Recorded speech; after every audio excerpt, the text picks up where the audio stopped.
Stories of the Prophets, Chapter 1, Part D.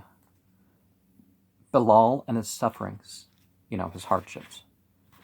Bilal, radiyallahu anhu, is one of the best known among the famous Sahaba as Mu'adhin of al-Masjid al-Nabawi.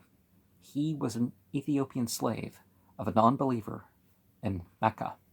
His acceptance of Islam was naturally not liked by his master, and he was, therefore, tortured mercilessly.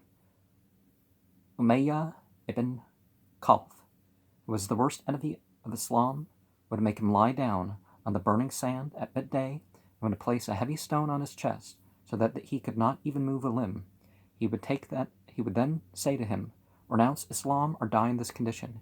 Even under one of these tortures, Bilal would say, "Ahad, the One, Ahad, the One." Allah.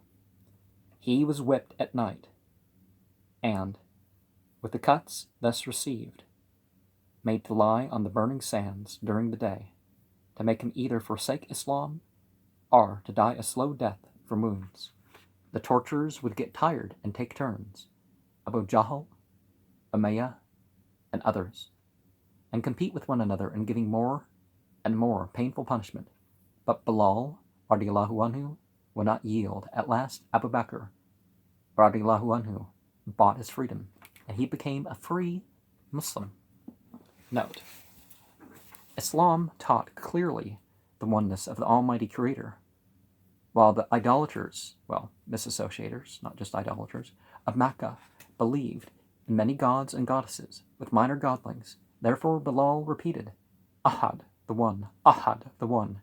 This shows his love and devotion to Allah. Allah was so dear to him that no amount of tortures could distract him from reciting his name.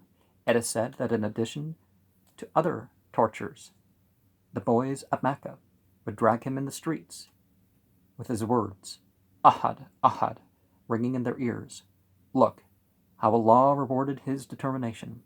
He was to have the honor of becoming Rasulullah's Mu'adhin. He was always to remain with him at home and abroad, to call out the adhan for salah. After Rasulullah's death, it became very hard for him to continue his stay in Medina, where he would miss him at every step and in every corner. He therefore left Medina and decided to pass the rest of his life striving the path of Allah. Once he saw the Nabi sallallahu alayhi wasallam in his dream, saying to him, "Bilal, how is it that you never visit me?" No sooner did he get up than he set out from Medina. On reaching there, Hassan and Hussein, radiyallahu anhumma, the Nabi's grandsons, requested him to call out the adhan, the call for prayer. And just like the ancient Egyptian system for the temples, one to rally the priest and one to start things was a format that you see repeatedly. He could not refuse them, for they were very dear to him.